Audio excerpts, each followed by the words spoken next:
ओम श्री गुरुदेवाय नमः। आज्ञा हे मो प्रिय समस्त सुधीवृंद को कोटि कोटि प्रणाम। आज आज्ञा गोटे सुंदर विषय वस्तु देखा। अर्जुन पचार कृष्ण को प्रभु ये मन सब बड़े चंचल सदा सर्वदा रोचे सी ताकू किए किए बस कर विषय कृष्ण कौन अर्जुन को कहते से संवाद यदि आपण ये अध्यायर समस्त कैसेट जहाँ लोड हम ताकू यदि शेष पर्यंत शुणे मन ध्यान देकी बहुत ज्ञान अर्जन हम। कारण से सही षड़ चक्र को केमी से गीत मध्यम अर्जुन को बुझाऊँच गोटी गोटी करी से लेखक से कौन लेखिकी बुझाऊँच आम से मार्ग को देखा कौन से ज्ञानवाणी कहती थियोरी ज्ञानर विचार मनमय मत गज मन आयते इंद्रिय अगोचर तेणु तांको मोह तेज। ये मनटा हूँ गोटे मत गज ताकू आयत करने कौन कहते अर्जुन बोल ये शुणिमा गोसाई मन कौ है जात एगोर अरण्य काहू बास कला कहीं इंद्रिय संजात। हे प्रभु ये मन कौट जात है से मन विषय किना सी कही जाऊँच आम से मन को देखा कौट से जात होमी कौन होती थियोरी बोलती शुण हे अर्जुन अमन नामे कटक अमन नाम कटक से आज्ञा देखा कौन कहते आदित्य नाम राजा पाटशक्ति सर्वदा थाई निशंक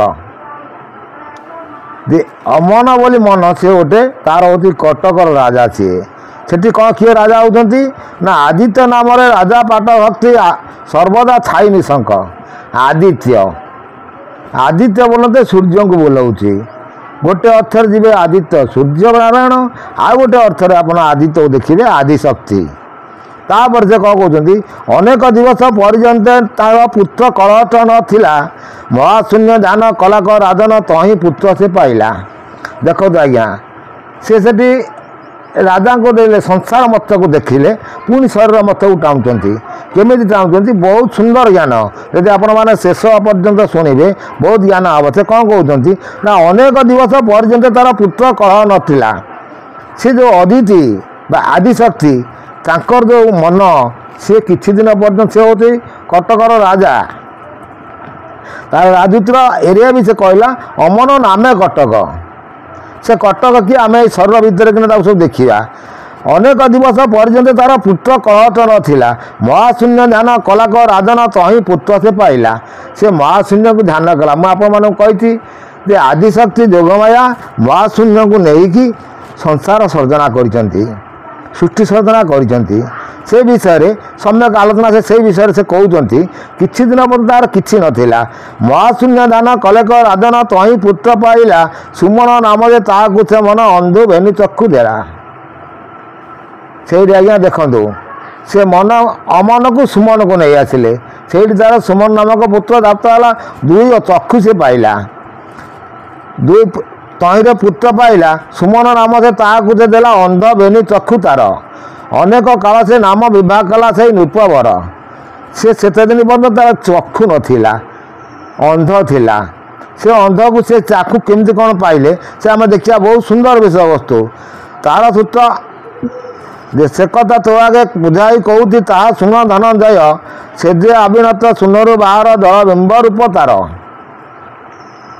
से जो अंध थिला जो मन से अंध रूपक थिला सी तार किसी आउ चक्षु नथिला किंतु सी कौट ज्ञान पाइला कौन केमिति पाइला किए से विषय आम आलोचना करुचे जैसे कौन कहते ना से कथा तो आगे कहि बुझाई शुण ताहा धनंजय से जे अव्यगत शून्यु बाहरी जलबिंब तार थय से शून्य बाहरिक आसी जलबिंब रूप तार थय है सी आउ से कौन कहते हस्तपाद नाही स्थान नदी छई रूपता चंद्र आकार मंडल आकार रहिला शून्य गगन तार आश्रम देखी आदित्य मने सानंद होइला मन मन देला नाती नाम तीन भुवन रे करता कराई राजा पणे देला साड़ी से आज्ञा से राजा मन जो राजा थिले जो अंध पुत्र बोली जहाँ से भावुले तार दुईटी चक्षु आसला से दुई चक्षु से कौट आसला सी किए किए से चक्षु आम से विषय देखिले तार चंद्र आकार आसला सी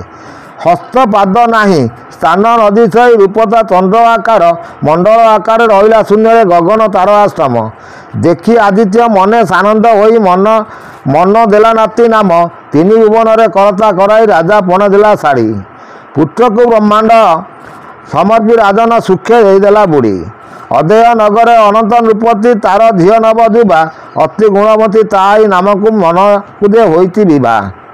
ସେଇଠି ଆଜ୍ଞା ଏଇ ଯେଉଁ ଆମର ଶରୀର ତତ୍ତ୍ୱରେ ଯେଉଁ କୁହନ୍ତି ସେଇ ଯେଉଁ ଆଦିଶକ୍ତି ମୁଁ ଆପଣମାନଙ୍କୁ କହିଛି ସେ ଜନନୀ ରୂପରେ ଜାୟା ରୂପରେ ଝିଅ ରୂପରେ ଭଉଣୀ ରୂପରେ ସବୁ ରୂପରେ ସେ ଆସୁଛନ୍ତି। ସେ ସେଇଠି ତାଙ୍କୁ ସେ ବୁଝଉଛନ୍ତି ଅର୍ଜୁନକୁ କୃଷ୍ଣ ବୁଝଉଛନ୍ତି ଯେ ସେ ରାଜା ତାକୁ ସେ ପୁତ୍ର ଯିଏ ଜନ୍ମ ହେଲା ମନ ରୂପକ ପୁତ୍ର ତାକୁ ସେ ଶାଢ଼ୀ ଦେଲେ ରାଜା କରେଇଲେ ତାକୁ। ଅଦେୟ ନଗରେ ଅନନ୍ତ ନୃପତି ତାର ଝିଅ ନବଯୁବା। ଅତି ଗୁଣବତୀ ତାର ନାମକୁ ମନ ହୋଇଅଛି ବିଭା। ମନକୁ ହୋଇଛି ବିଭା। ଯୁଗ ଯୁଗାନ୍ତରେ ବନ୍ଧ୍ୟାତେ ନୋଇଲା ନଥିଲା ତା ପୁଅ ଝିଅ। ଆଦିତ୍ୟକୁ ସେ ବି ବହୁତ ଦିନରେ ପାଇଲା ସେ 10 ପୁଅ। ଏଇଟା ଆଜ୍ଞା ପୁଣି ସେ ଆଦିଶକ୍ତି ପୁଣି ସେ ଆଦିତ୍ୟକୁ ସେବା କଲେ। କାହାକୁ? ଆଦିତ୍ୟ ହେଉଛି ଗୋଟେ ଜ୍ୟୋତି ସୂର୍ଯ୍ୟମଣ୍ଡଳ ଆମେ ଯାହାକୁ କହୁଛୁ ସେ ଆଦିତ୍ୟ ଜ୍ୟୋତିଙ୍କୁ ସେ ପୁଣି ସେବା କଲେ। ସେବା କଲାରୁ ସେ 10 ପୁଅ ପାଇଲେ। ସେ 10ଟାଙ୍କ ପୁଅ କିଏ ଦେଖିବା? ବଡ଼ ପୁତ୍ର ତାର ବଚନ ଅଟଇ ତିଳେ ପୁତ୍ର ବେନି ତହିଁ ତିଳେ ପୁଣି 7 ପୁତ୍ର ତହିଁ ଦୁଷ୍ଟ ପଣ ପାନ ଘେନି।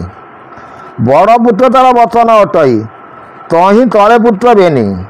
ବଡ଼ ପୁଅ ହେଲା ବଚନ ସିଏ ରହିଲା ଉପରେ ତା ତଳେ 2 ପୁଅ। ଏଇଠି ଦେଖନ୍ତୁ ସୁନ୍ଦର କଥା ତା ତଳେ 2 ପୁଅ ସେ କିଏ ରହିଲେ ନା ତା ତଳେ 2 ପୁତ୍ର ତହିଁ ତଳେ 7 ପୁତ୍ର ଦୁଷ୍ଟ ବଚନ ଅଟଇ ତହୁଁ ତଳେ ପୁତ୍ର ବେନି। ବଚନ ଆସିଲା ତଳ ପୁତ୍ର। ଆଦିତ୍ୟଙ୍କୁ ସେ ବି ବହୁତ ଦିନରେ ପାଇଲା ସେ 10 ପୁଅ। ବଡ଼ ପୁତ୍ର ତାର ବଚନ ଅଟଇ ତଳେ ପୁତ୍ର ବେନି ତାର। ବଡ଼ ପୁଅ ବଚନ ହେଇକି ରହିଲା ତା ତଳେ 2 ପୁଅ ଆସିଲେ କିଏ? ସେ ହଂ ଆଉ କ୍ଷଙ୍କ ଅକ୍ଷରକୁ ସେ ସେଇଠି ଆସିବେ ଆସ୍ତେ ଆସ୍ତେ ଟାଣିକି ମୁଁ ଆପଣମାନଙ୍କୁ ଦେଖେଇବି କହି ବୁଝଉଛି ସବୁ। ବଚନ ଅଟଇ ତଳେ ପୁତ୍ର ବେନି ତହିଁ ତଳେ ପୁଣି 7 ପୁତ୍ର ଛନ୍ତି ଦୁଷ୍ଟ ପଣ ଘେନି ଘେନି। ଯେଉଁ ସପ୍ତମ ଚକ୍ର ପର୍ଯ୍ୟନ୍ତ ଯେଉଁଟା ଆସୁଛି ଆପଣଙ୍କର ସେ ସପ୍ତମ ପୁର ପର୍ଯ୍ୟନ୍ତ ସେ ସେଇଠି କହୁଛନ୍ତି 7 ପୁତ୍ର ସେଇ ଦୁଷ୍ଟପଣ ଘେନିକି ରହିଲେ। ବହୁତ ସୁନ୍ଦର ବିଷୟବସ୍ତୁ ଯେଉଁମାନେ କହିଥିଲେ ଯେ ଆପଣ ଏକାଥରେ ଆମକୁ ସପ୍ତମ ଚକ୍ର ପର୍ଯ୍ୟନ୍ତ ଏକାଥରେ ବୁଝେଇ କୁହନ୍ତୁ। ଇଏ ଆଜି ସେଇ ଚକ୍ର ମାଧ୍ୟମ ବସାଣକୁ ଆମେ ଯାଉଛେ ଅନ୍ୟ ଅର୍ଥରେ ଭାବାର୍ଥରେ କେମିତି କ'ଣ ଦେଖିବା ସେ କ'ଣ କହୁଛନ୍ତି। ପୁତ୍ରକୁ ବିଷୟ କର୍ମରେ ଲଗାଇ ଯେଝା କର୍ମେ ଦେଲା ଶାଢ଼ୀ। ସମ୍ପତ୍ତି ପଟଳେ ପଡ଼ି ମନରାଏ ଆପଣା ସୁଗତି ଛାଡ଼ି। ସେଇ ଯେଉଁ ପୁଅମାନେ 7 ପୁଅ ଯେଉଁମାନେ ହେଲେ ଦୁଷ୍ଟପଣ ତାଙ୍କୁ ସବୁ ଶାଢ଼ୀ ଗୋଟେ ଗୋଟେ ଦେଇକି ତାଙ୍କୁ ଜାଗା ଛାଡ଼ିଦେଲେ। କେଉଁ ଜାଗା କାହାକୁ କ'ଣ ଛାଡ଼ିଲେ ଆମେ ସେ ପୁଅମାନଙ୍କ ବିଷୟରେ ଦେଖିବା। ସେ ଯେଉଁ ମନରୂପକ ରାଜା ଅଜିତ ନାମକ ଯେଉଁ ରାଜା ସିଏ ତାର ମନ କଟକ ଯେଉଁ ମନ କଟକ ପୁର ତା ସେ ରାଜାର ତାକୁ ଦେଖିବା।